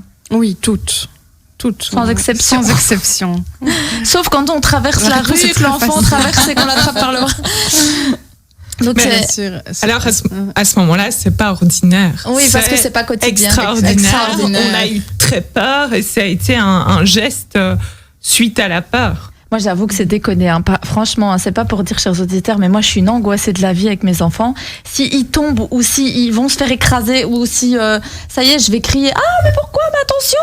Et en fait, à chaque fois, je culpabilise. Je vais me dire « Pourquoi je fais ça ? Pourquoi j'ai cette réaction-là ?» Et en fait, ma peur me fait crier, quoi. C'est juste horrible. Je travaille sur ça, j'y travaille. Mais vous voyez que même moi, qui suis psychologue, je sais que j'ai des peurs et que parfois, quand on a peur, c'est comme le truc de quand nos enfants tombent, on les engueule. Vous avez déjà vu ce truc-là ? Moi, je le fais plus, hein, mais avant, je faisais ça et puis je dis mais pourquoi je fais ça, mais en fait j'ai peur et alors maintenant je verbalise la peur et ça c'est important, dire par exemple purée j'ai eu peur et tout, tu m'as fait peur, j'ai eu peur que tu te fasses mal, j'ai eu peur que... Et là quand vous verbalisez la peur, vous allez voir qu'il y a beaucoup moins d'énergie négative qui va sortir vis-à-vis de l'enfant et donc c'est super important en fait de verbaliser ses émotions.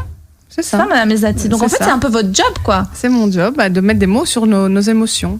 Mais moi-même, en tant que thérapeute, je suis dans Aussi maman. Ouais, maman, donc je dois faire un effort sur moi-même, déconstruire, voir mon histoire, parce que j'ai vu, j'ai observé, j'ai vécu moi-même. Et d'ailleurs, avec mes patients, avec les parents que je reçois en consultation, souvent, quand ils me confient que voilà, ils ont recours à certaines pratiques, ils sont dépassés, débordés, et ça peut leur arriver d'être violents.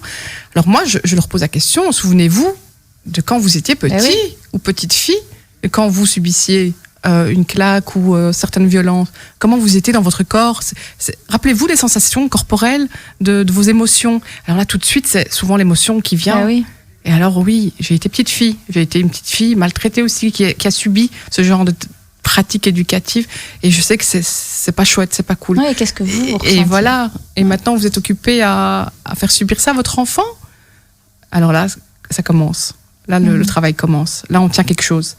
Oui. Donc c'est vraiment important que les parents prennent conscience aussi de leur vécu par rapport et que tout comme nous en tant que thérapeute, on doit prendre connaissance de notre vécu. Vous savez qu'en préparant l'émission, on discutait. Moi, j'avais été dans une école catholique petite et alors mes collègues m'ont dit mais t'as quel âge, Virginie? T'es une vieille de la vieille, parce qu'on rigolait. Mais moi, une fois, je me souviens, j'avais 6 ans et je sais plus ce qui s'était passé. Je crois que j'avais bousculé un camarade ou alors je sais plus. J'avais dû faire une bêtise, mais pour vous dire, je me souviens même pas de la bêtise. C'est ça le problème avec les violences éducatives ordinaires, c'est qu'on se souvient plus. On se souvient de la douleur, mais on se souvient plus de la bêtise. Et en fait, la directrice de l'école m'avait mis sur une règle en bois, à genoux, contre le mur, avec un dictionnaire sur la tête. Et je me dis, mais c'est incroyable que, allez, quand même, c'était, donc j'avais 6 ans, j'ai 37 ans, c'était il y a 31 ans, les amis. Donc il y a 31 ans, c'est des pratiques qui se faisaient aussi. Alors là, on parle des parents, on vous demande, chers parents, d'essayer d'améliorer vos pratiques, mais au niveau sociétal, on en parlait en off aussi, ça fait pas si longtemps que ça qu'on parle de parentalité, d'abolir ces fameuses violences éducatives, etc. Donc, on a aussi un vécu, nous, à notre génération, à nous, moi qui suis pas si vieille que ça quand même, ça va, mais des violences aussi éducatives, mais aussi du système scolaire. Et on l'a vu, tout à l'heure, je vous ai donné un autre exemple, le fait d'ignorer un enfant, parce que maintenant, les profs, ils tapent plus, enfin, certains tapent encore, mais pas tous techniquement, ça dépend dans quelles écoles. Mais ils peuvent aussi avoir recours à ces violences où j'ignore l'enfant, ou par exemple prendre le cartable et le retourner devant toute la classe. C'est une humiliation. Il y a plein de profs qui font ça. Déchirer la feuille de l'élève devant tout le monde, retourner le cartable devant toute la classe, lui donner un sobriquet, grandes oreilles, Spirou, rouquin, machin, etc. Donc, par exemple, priver un enfant mettre un bonnet d'âne de récréation. Oui, ça, il y en a plein qui le font. On touche à un besoin fondamental. Il y en a plein qui le font, ouais. Et donc, effectivement, l'enfant, ça va être... Alors, ici aussi, il y a quelque chose d'hyper paradoxal. Ça va être, par exemple, un enfant qui sera privé de récréation parce qu'il est turbulent en classe. Ouais. Mais s'il est turbulent, justement, il a besoin de prendre l'air. Plus que les autres encore. Et donc, on est effectivement tout le temps dans des choses qui sont paradoxales en matière d'éducation. Ouais, tu veux rigoler? Moi, j'ai bataillé dans l'école aussi de mes enfants, pareil. En fait, le ballon est interdit. Donc, ils n'avaient pas le droit de jouer au ballon dans la cour de récréation parce que ça salissait les murs et qu'ils risquaient de toucher les surveillants en passant. Et donc, j'ai dit, écoutez, à un moment donné, il faut arrêter. Donc, les enfants doivent rester assis sans parler. Enfin, il y avait plein de choses comme ça où moi, j'ai milité, mais vraiment profondément, pour que ça change, quitte à me batailler avec certains profs, avec la direction. Oui, alors j'avoue qu'ils m'aiment pas trop dans ces cas. Mais non, franchement, c'est horrible d'avoir une psy dans l'école. Je me dis les pauvres. Maman psy, il n'y a pas pire en fait qu'un parent psy. Horrible, pour les équipes éducatives. J'ai une collègue qui me disait, ouais, mais tu sais, écoute, c'est comme ça, voilà, il faut changer les mentalités, mais on vit pas dans un monde de bisounours, hein. Virginie, faut pas vouloir une école parfaite. On vit pas dans un monde de bisounours. C'est pas un monde de bisounours, mais il y a un minimum. Demander à un enfant de rester assis pendant 1 heure sans parler, pour moi, c'est de la maltraitance, quoi. Donc un enfant qui est en garderie, il doit rester assis sans parler. Quand ils mangent, ils peuvent pas parler. Donc ils ont 8 heures de cours par jour, ils ont pas le droit de parler.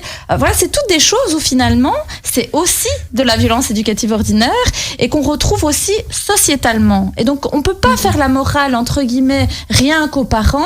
Alors que les institutions sont aussi violentes parfois envers les familles, en fait, tout simplement, et les enfants. Enfin, je sais pas ce que vous en pensez, mes collègues, hein, mais bon. Voilà. Oui, tout à fait. Mais comme tu le disais tout à l'heure, je sais plus si c'est Samira ou si c'est toi. Enfin, effectivement, il existe dans le monde scolaire une violence institutionnelle. Et donc, effectivement, qui se répercute sur les enseignants, sur les enfants, etc. Les enseignants qui sont soumis à des injonctions contradictoires pendant la période du Covid, c'est aussi une forme. On n'est pas dans de la bientraitance. Clairement. Bah oui, mais ça aussi, voilà, c'est ça. On demande aussi une certaine forme de rendement vis-à-vis des enseignants, de rattraper du retard scolaire ou des choses comme ça. Et alors l'enseignant il met des coups de pression à l'enfant. Enfin, ça aussi c'est violent. De continuer à tout prix à évaluer, même quand on sait que les jeunes, on a un taux de tentative de suicide, un taux de dépression qui des taux qui explosent. Donc oui, c'est. Les jeunes, il y a beaucoup de décrochage scolaire en ce moment aussi. Et puis, voilà, on va demander ça aux enfants. Et puis après, les enfants rentrent à la maison avec une tonne de devoirs et 2 heures de devoirs ou 2 heures d'évaluation à préparer. Et puis le parent va s'énerver avec l'enfant. Et puis l'enfant, il a les frustrations de l'enseignant la journée, les frustrations du parent le soir. Et au final, vous avez des enfants dépressifs, des enfants qui sont pas bien, des enfants en décrochage scolaire. En tout cas, la situation actuelle, elle est quand même très, très inquiétante. Et c'est vrai que je pense que le meilleur endroit pour que l'enfant puisse se ressourcer, ça reste sa famille aussi. Hein, et c'est pour ça qu'on a visé un peu plus les familles aujourd'hui, c'est de se dire que si les familles, elles sont bien outillées, et qu'elles peuvent les rassurer, qu'elles peuvent leur redonner confiance en eux, qu'elles peuvent leur dire t'inquiète pas Coco, ça va aller, c'est pas grave si t'es en échec, tu vas y arriver, etc. Plus les encourager plutôt que lui dire t'es qu'un âne, t'es qu'un imbécile, ton cousin il travaille mieux que toi, etc. Voilà, les deux ne vont pas évoluer de la même manière, quoi. Hein. Combien de gens aujourd'hui, enfin, je veux dire, il y a eu le confinement, il y a des parents qui découvrent leurs enfants, hein. Enfin, je veux dire, c'est des paroles que j'ai entendues, parce que ça faisait longtemps qu'ils n'étaient pas restés aussi longtemps avec leurs enfants, toute la journée, toute la soirée, sans jamais sortir, et vraiment devoir les occuper, devoir être avec eux le prof, l'animateur, le parent, etc. Donc encore plus aujourd'hui, donner ce genre de conseils, parce que justement, beaucoup de parents, je me souviens quand on avait annoncé le lockdown, beaucoup de parents étaient venus vers nous en disant « Mais je vais faire quoi avec eux en fait ? Pendant autant de semaines, je vais faire quoi ?» Et ils savaient vraiment pas quoi faire. Mais je vais péter un plomb, moi. Je vais en jeter un par la fenêtre. Puis non, mais attends, on va. Enfin voilà, je veux dire. D'ailleurs, c'est à ce moment-là que vous aviez lancé les petites box là. C'était super chouette ce truc. C'était pour ça en fait. En fait, ils ont fait une box avec plein de jeux, plein de trucs. C'était vraiment super. Des jeux, des défis, etc. Parce que tu peux préparer une pizza avec ton enfant, tu peux préparer des cookies, tu peux. Moi, j'ai jamais autant fait à bouffer pendant le confinement. J'ai appris à faire des gâteaux. Franchement, les gâteaux, les regâteaux, les gâteaux en étoile, les gâteaux ronds, les gâteaux trucs, j'en pouvais plus. Franchement, les gâteaux, je les vomis de tous les côtés. Maintenant, je fais plus que des crêpes. Donc, franchement, j'en peux plus, moi, des gâteaux. Moi, j'ai fait des crêpes roses, jaunes. On peut les faire en couleur. Oui, c'est ma fille qui m'a appris. Ah, c'est pas vrai, c'est génial. Des colorants. Ah ouais, ça, j'ai même pas pensé à ça. J'ai vu une maman, j'ai vu un tuto là il y a pas longtemps, c'était sympa aussi. Elle mettait un genre de mousse à raser, de shampoing, puis des colorants, et ils peuvent dessiner sur les murs avec. Et alors après, donc ça permet aux gosses de dessiner sur les murs de la salle de bain par exemple, et puis tu prends la douche et tu rinces comme ça, et puis ça part tout seul. Je dis mais c'est génial ce truc. Et tu peux le faire sur des feuilles. Enfin, non, on est en train de digresser, mais diverger ou je sais pas comment. Mais non, parce que justement. Mais tu peux le faire sur des feuilles. Et après, ça te fait des traits. On l'a fait au travail. On part pas sur autre chose parce que justement, prendre du temps avec son enfant, c'est aussi, ça fait partie aussi de l'écoute de ses besoins. Vous voyez ? Et moi, je trouve qu'au contraire, non, jouer avec son enfant, proposer des activités à son enfant. Voilà, il y a des parents qui vont rester cloîtrés à la maison, jamais sortir, jamais se promener, jamais au parc. Voilà, donc c'est maison, école, et l'enfant, il décompresse quand ? Jamais, il va faire les courses chez Colruyt. Enfin, on peut pas faire la pub pour Colruyt. Et de toute façon, un enfant qui fait des bêtises, c'est aussi un enfant qui s'ennuie. Donc effectivement, occuper intelligemment, travailler la créativité, ça permet aussi de faire un peu de la prévention par rapport aux bêtises, et donc en bout de course d'éviter, en tout cas de prévenir les violences éducatives ordinaires. Du coup, je voulais aussi savoir par rapport à ce qui est transmission générationnelle, parce que on croit souvent, enfin on dit souvent que les pratiques éducatives se transmettent de génération en génération. Tout à l'heure, vous disiez oui qu'il faut travailler un peu sur son histoire aussi. Est-ce que vous êtes d'accord est-ce que c'est vrai qu'on peut dire qu'une personne qui a un vécu peut-être violent ou qui a vécu des violences éducatives va forcément pratiquer ça avec ses enfants ou pas forcément? En tout cas, un adulte qui pratique ce genre de violence, c'est un adulte qui a subi lui-même, enfant, ce genre de pratique. Mais dans l'autre sens, on peut pas forcément le dire. Après, c'est pas parce qu'on a subi ça qu'on va devenir un parent violent. À partir du moment où on conscientise, on accueille son vécu et son histoire, on est au clair avec ça et qu'on se dit, ok, ce que j'ai vécu, c'est pas normal. Alors là, déjà, on est dans une première étape et maintenant, comment je fais autrement? Et je veux pas faire vivre ça à mon enfant, donc et c'est là le travail de l'adulte et de le challenge, et ça demande beaucoup d'énergie, beaucoup de créativité. C'est comment faire autrement, c'est difficile. On n'a connu qu'une certaine façon de faire, voilà. Donc c'est beaucoup plus simple d'être dans le passage à l'acte, de faire comme on a subi, que de faire autrement et de se poser la question, de se remettre en question. Justement, alors comment on fait pour instaurer des limites claires? C'est important, vous le disiez tout à l'heure, qu'il faut instaurer des limites claires, mais comment on peut le faire sans utiliser les violences éducatives ordinaires, Madame Deguet? Alors, il y a plein de façons, finalement. Une des manières, c'est effectivement... Donc, il y a quand même quelques indicateurs. Donc, effectivement, une règle doit être connue et elle doit être assortie d'une sanction possible s'il y a transgression. Elle doit être non ambiguë. On évite aussi d'avoir 1001 règles. On se concentre sur les points fondamentaux. Et une des premières choses, c'est par exemple de faire une charte avec l'enfant. Comme ça, on fait participer l'enfant à la construction de ces règles. Ensuite, effectivement, une sanction, ça peut être, par exemple, on conseille toujours de privilégier les sanctions réparatrices. Donc, par exemple, il y a eu un comportement d'insulte, où l'enfant a cassé, déchiré quelque chose, par exemple, on va aller s'excuser, on va encourager l'enfant à s'excuser auprès de l'enfant et à lui faire un dessin, par exemple. D'autres manières aussi avec des enfants plus grands, ça peut être des privations, mais on ne touche pas surtout aux besoins fondamentaux de l'enfant, en aucun cas. Donc, par exemple, être privé, je sais pas, on parlait de PlayStation, dire voilà, écoute, tu as eu un comportement qui n'était pas adéquat, du coup il y a cette sanction là qui tombe. C'est important que l'adulte soit vraiment cohérent avec ce qu'il dit. On ne commence pas à dire si tu fais ça je te sanctionne et puis on laisse passer. Ouais. Du coup, quand on dit quelque chose, on l'applique. En termes d'autres conseils, la sanction doit être progressive, adaptée à l'âge de l'enfant, bien entendu. Si un enfant de 2 ans, par exemple, on peut lui dire, écoute, ton comportement maintenant, ça ne va pas, je vais te demander d'aller te calmer sur la petite chaise, ça va être 5 minutes à 2 ans. On commence pas à lui demander de rester sur sa chaise. 1 minute par année. C'est 1 minute à 1 an, 2 minutes à 2 ans, 3 minutes à 3 ans. Oui, maintenant 2 minutes, ça reste très, très court. Mais voilà, un système symbolique, en fait, de rester à côté de l'enfant surtout. Un système de progression, oui. Mais l'enfant n'a pas la notion du temps aussi. Non, l'enfant n'a pas la notion du temps, effectivement. Et donc, avoir quelque chose de progressif selon l'âge de l'enfant. Donc voilà, quelques trucs et astuces. Mais on oublie aussi la récompense, reconnaître, féliciter quand l'enfant, il adopte le comportement adéquat et attendu. Oui, tout à fait. Oui, il ne faut pas que sanctionner, c'est hyper important aussi d'encourager, de féliciter, de récompenser aussi quand l'enfant fait des chouettes choses. Donc ça, c'est super important aussi. Et d'ailleurs, c'est même mieux d'avoir plus de mots valorisant et que d'être tout le temps dans la sanction.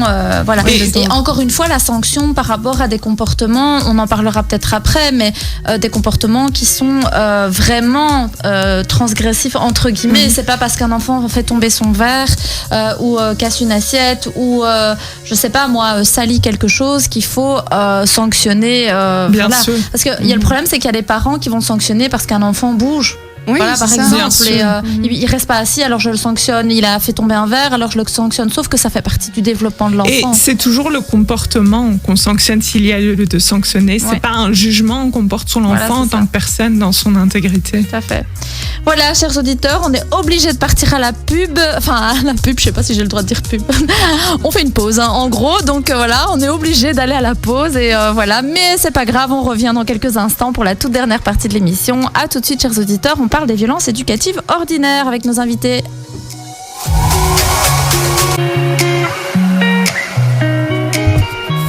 Voilà, chers auditeurs, nous sommes de retour dans Santé pour tous. On parle des violences éducatives ordinaires. Moi, j'avais envie de parler aussi de la stigmatisation. On stigmatise souvent certaines familles d'origine étrangère comme pratiquant ce type d'éducation. Moi, je viens un peu vers Madame Elaroute. Vous travaillez quand même dans un quartier, c'est pas Kuregem, non? Si, c'est ça. C'est plus par là.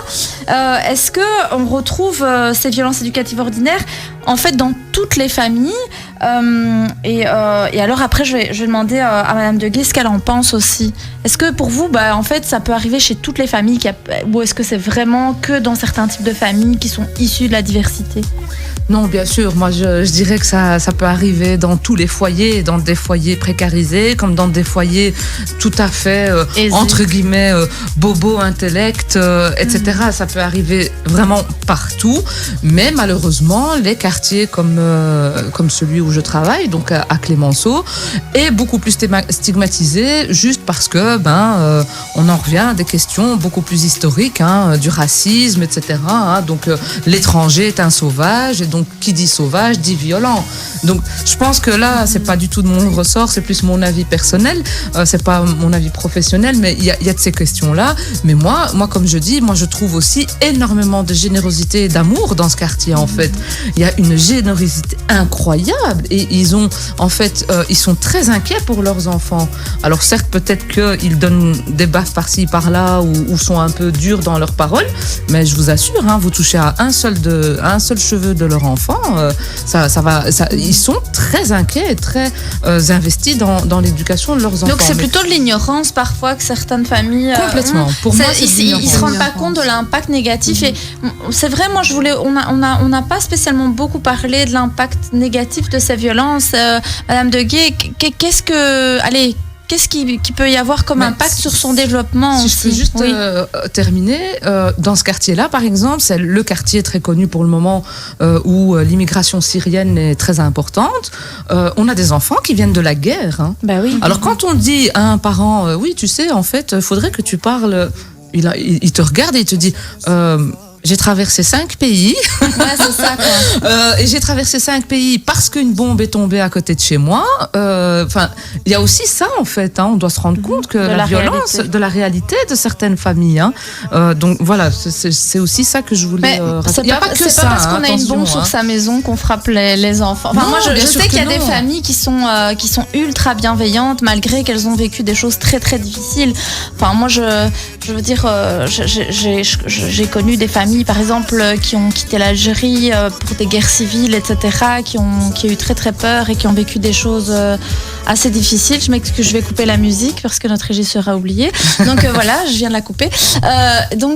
Du coup, voilà. Qui ont eu beaucoup de peur et qui ont aussi traversé des pays et tout, et qui n'ont jamais vécu de violences familiales, qui n'ont jamais eu des violences éducatives par la suite. Donc quelque part, c'est pas parce que ça peut être un facteur de stress qui va peut-être amener à ça. On peut avoir un PTSD, c'est-à-dire un stress post-traumatique, et peut-être avoir des pratiques violentes par la suite vis-à-vis des enfants parce qu'on est mal et parce qu'on n'est pas bien, comme la dépression, etc. Mais je veux dire, c'est pas Je veux dire, ceci n'explique pas forcément cela. Oui, je voulais pas faire un lien de cause à effet, pas du tout. C'est pas du tout ça. Moi, ce que j'essaie de comprendre dans ce que tu dis, c'est que c'est difficile de jouer de manière préventive en tant qu'éducatrice quand ils sont peut-être dans d'autres réalités essentielles, comme par exemple avoir un toit sur la tête, comme par exemple sortir de leur trauma, etc. C'est exactement ça. C'est ça que tu voulais dire. C'est pas toujours facile de leur faire comprendre parce qu'il y a d'autres besoins primaires et qu'ils n'ont pas. Voilà, qu'ils n'ont pas. Et en fait, c'est pour ça qu'ils sont stigmatisés du coup. Ah oui, c'est des gens qui viennent de loin, c'est des gens... Je parle pas que des Syriens, pas du tout. C'est vraiment le quartier très connu pour ça. C'est le quartier des émeutes, c'est le quartier... Mais j'habite ce quartier. Mais oui. Il y a aussi des psys à Cureghem. Oui, voilà, c'est ça. Non, mais moi, je viens d'Anderlecht, moi aussi. Je l'ai déjà souvent dit et je le revendique fièrement. Donc oui, il n'y a pas que ça, même si tout le monde... C'est pour ça que je dis justement, il y a peut-être cette question du racisme et de la discrimination qui fait qu'on va plus pointer du doigt un quartier plus qu'un autre. Mais non, pas du tout. Un quartier n'est pas plus violent qu'un autre parce que dans les habitants, il y a une diversité. Pas du tout. Moi, je suis sûre qu'on trouve de la violence dans les foyers à Waterloo. Attendez, la violence conjugale et infantile, elle touche toutes les classes sociales. Exactement. Mais moi, l'autre jour, j'étais au bac à sable avec mon fils et il y avait un couple avec une petite fille qui viennent de la commission.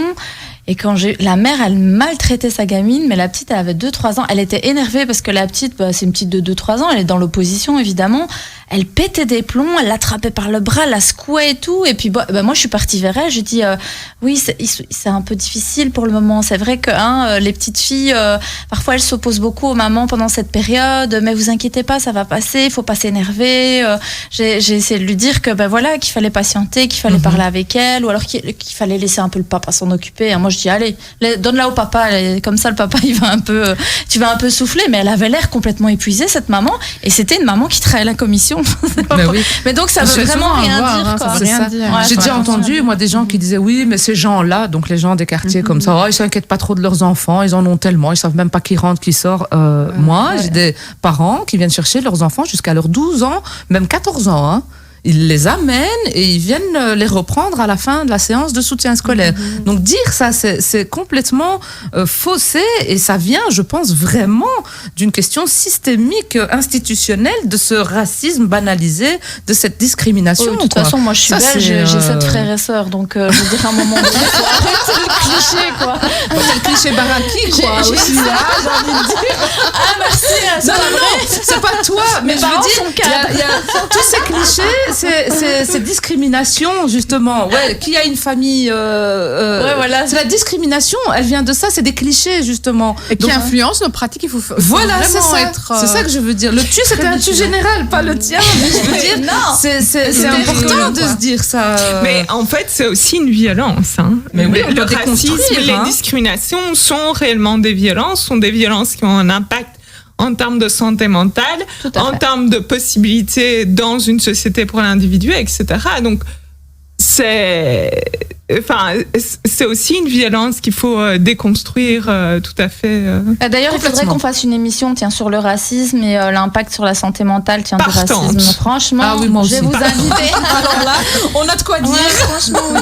Non, mais je crois que c'est important. C'est vrai qu'il faut s'en rendre compte. C'est pour ça que moi, quand on parle des violences éducatives ordinaires, je me dis qu'on doit vraiment l'aborder de manière systémique. C'est-à-dire, tout à fait. C'est l'enfant qui est dans sa famille, la famille qui est dans une société, la société qui est dans un système, qui est même au niveau mondial avec la législation, etc. Cette société, est-ce que législativement, on a des lois pour protéger. Donc c'est clair que c'est pas évident. Maintenant, je demandais, tiens, finalement, est-ce que Madame Deguet, vous pensez qu'il faudrait une loi anti-fessée ? Alors, il faudrait une loi qui ne se nommerait pas comme ça. La loi anti-fessée. Oui, c'est ça. Loi contre les punitions corporelles, effectivement, et donc qui spécifierait que c'est quelque chose d'interdit, tout simplement. Et donc, comme on le disait tout à l'heure, que ce soit accompagné par des campagnes de sensibilisation, par des mesures préventives, par des éducateurs, d'autres professionnels qui pourraient être à l'écoute des parents pour effectivement proposer des alternatives en termes d'éducation. Et finalement, ce serait juste une mise en conformité avec le droit international. Oui, mais donc ce serait pas juste balancer une loi, ce serait mettre aussi en place des structures qui vont accompagner les familles, parce que sanctionner pour sanctionner, ça sert à rien finalement. Oui, tout à fait. Et en fait, c'est ce que demande le Conseil de l'Europe. Hein. Oui. Madame Ezzati, dans vos consultations à vous, est-ce qu'il y a moyen de voir transparaître chez l'enfant comment on le voit en fait, les violences éducatives ordinaires, l'impact qu'elles peuvent avoir sur l'enfant, comment vous allez les observer vous dans vos consultations? Bien, je vais les observer, pas tout de suite, parce que souvent l'enfant il est dans la honte, ou il est même pas conscient, il est même pas, il est dans la peur, il est dans le silence, donc il va pas lui me raconter comme ça verbalement, avec des mots, ce qu'il subit d'emblée comme ça. Non, moi je vais l'observer dans son rapport à son propre corps, à mon corps, à la salle, aux objets, au temps, au cadre, dans des éléments comme ça. Je vais le voir dans ses représentations graphiques, dans un dessin. L'enfant, il va se trahir souvent, ou quand je lui offre certains modes de représentation, dans des lectures, etc., dans des petites choses.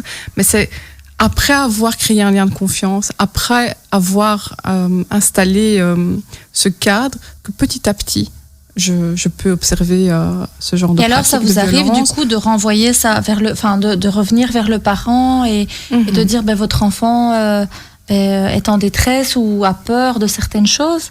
Oui, bien sûr. Il y a des séances prévues pour ça, pour faire des retours aux parents. Après, je peux observer des choses en séance au niveau corporel.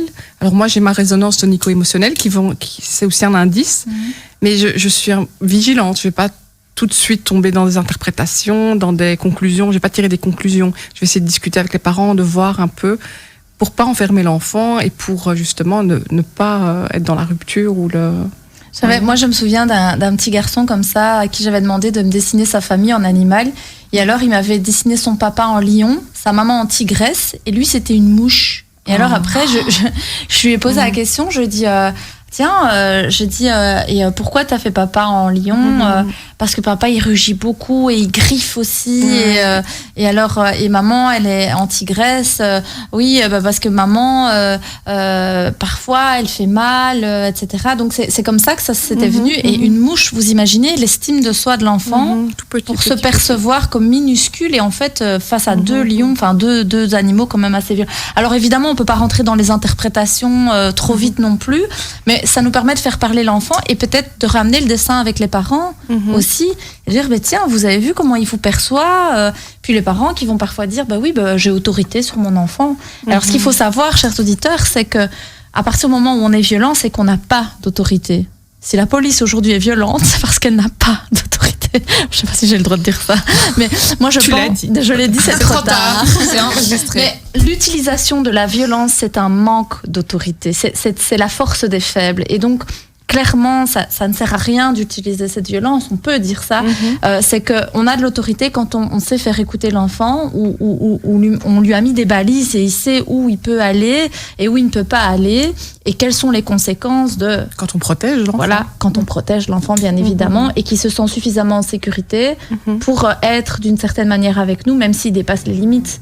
Donc, voilà, voir des enfants qui vont pleurer parce qu'ils ont peur de leurs parents à l'école, ou des réactions de leurs parents par rapport à un bulletin ou par rapport à des notes, ça aussi. On voit beaucoup ça. Je sais pas vous, tu vois ça toi, Hayat, quand un enfant a un mauvais bulletin, il se met à pleurer, il dit qu'il va se faire taper par ses parents. Bien sûr.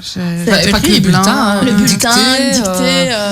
Pour une anecdote, encore une fois, fin d'année, donc au mois de juin 2020, je reviens au bureau et je vois une maman qui amène sa fille chez nous, mais elle s'arrête à un moment donné. Je la vois avec le bulletin de la petite, c'est celui du mois de juin, c'est le plus important. Et je vois que la petite, elle est toute penaude, elle pleure, et la maman un petit peu, même très dure avec elle. Et je dis, mais qu'est-ce qui se passe? Qu'est-ce qui t'arrive? Alors oui, tu te rends compte, son bulletin et tout. Je dis, montre-moi ça. J'étais très étonnée parce que c'est une petite qui était vraiment excellente élève, qui avait 90% passé. Donc je me dis, qu'est-ce qui s'est passé entre... Genre, elle a ramené 60 quoi. Ben non, genre elle a ramené 98, pas 100. C'est horrible quoi. Non, c'est pas 60. Et ça, c'est des violences qu'on rencontre dans les classes sociales aisées, dans les milieux où il y a Et je lui ai pression, dit à cette maman, j'ai dit, mais tu te rends compte, au lieu de la féliciter pour les 98, Non. tu la brimes pour le 2%. passant, quoi. T'as pas eu 100, Mais donc c'est surtout nul, que, quoi. en fait, on s'en fout parce que le diplôme, c'est le même, quoi. Moi, je me suis jamais cassé la tête à avoir des 90%. Hein. Ah, moi, à l'école, franchement, j'avais 65, j'étais contente. J'ai passé toutes mes années avec 65%. Il y a juste à l'unif, à la fin, j'ai fait un peu la maline, mais sinon, sinon, en secondaire, moi, je me suis pas fêlée, hein. Franchement, t'as le même diplôme. Pourquoi tu vas faire un diplôme, un CESS à 90% ou un CESS à 65%? C'est quand même le Mais CESS. c'est aussi Excellence. considérer oui, c'est finalement que les notes représentent un absolu et quelque chose d'absolument objectif. Or, tous On les sait enseignants que- savent très bien qu'on tend à l'objectivité pour les notes, mais que pour toute une série de matières autres que des choses très objectivables telles que les mathématiques, évaluer, c'est pas si simple que ça. Donc, après 2%, franchement, Ouais, bah oui. Ah ouais.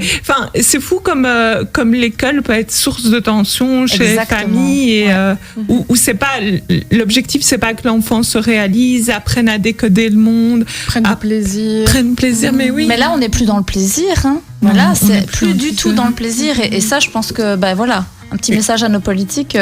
Voilà, vous faites Une partie émission, aussi une d'une émission refonte de sur, l'enseignement. sur l'enseignement. Ouais, sur l'enseignement, tiens. Le grand slogan de Bernard Couturier, c'est plaisir d'agir à plaisir à penser. On Ah, passe du bah. plaisir d'agir au plaisir à penser. C'est Voilà. joli. Ouais, C'est très beau. joli. voilà. Bah écoutez, ça sera dans nos quelques derniers mots. Moi, ce que j'avais envie de vous demander à toutes les trois, c'est peut-être un petit conseil pour la fin de l'émission, pour nos auditeurs. Je commence par Hayat, un petit conseil. Alors moi, je dirais juste, écoutez votre enfant. Il est tout à fait apte à vous dire ce qu'il aime, ce qu'il n'aime pas, ce qui lui fait peur, ce qui le dérange, etc. Écoutez-le et à partir du moment où il exprime ses émotions, pourquoi le juger pour ça ? Et faire en sorte justement de répondre et le rassurer et lui offrir un lieu sécurisé. Ok, super. Merci Hayat. Mais Sarah. au vu du contexte actuel, j'ai envie de dire, prenez soin de vous, prenez soin de vos enfants, être dans la bienveillance, dans la bientraitance avec soi-même, avec ses enfants, faire des activités qui plaisent, des activités qui ne sont pas énergivores sur le plan émotionnel et intellectuel. Ok, merci Sarah. Samira, un petit mot de la fin. Voilà, prendre du plaisir en fait, prendre du plaisir pour soi, veiller à ça et puis faire plaisir à son enfant, veiller à son plaisir. Voilà, c'est le conseil que je pourrais donner aux parents et d'aimer et de montrer son amour, de dire à son enfant qu'on l'aime et de le montrer aussi avec des actes, avec des activités qu'on lui offre, un cadre qu'on lui offre, etc. L'encourager. Et de l'encourager. Alors des voilà. Merci à nos invités, c'était Merci. vraiment des Merci. échanges. On serait bien resté 2 heures de plus, hein. Franchement, c'est bien amusé. Donc voilà, on a parlé des violences éducatives ordinaires aujourd'hui. La semaine prochaine, nous parlons d'un autre type de violence. Ce sont les violences conjugales. Et donc là, normalement, nous aurons des invités qui travaillent exclusivement dans ce domaine-là, notamment Sarah Karam, qui est conseillère conjugale et familiale et spécialisée dans le domaine, mais aussi d'autres institutions qui viendront nous expliquer comment on soutient les personnes qui sont victimes de violences intrafamiliales. Alors, notre émission Santé pour tous, vous la retrouvez tous les samedis de 14 à 16h. Le podcast sera sur la chaîne YouTube de l'espace Santé Famille. N'hésitez pas à rajouter le compte Instagram Le Blic Virginie ou Espace Santé Famille si vous désirez avoir plus d'informations sur voilà, nos activités. Je vous dis à samedi prochain dans Santé pour tous sur Arabelle FM. ألكسندر ديكرو خلال مؤتمر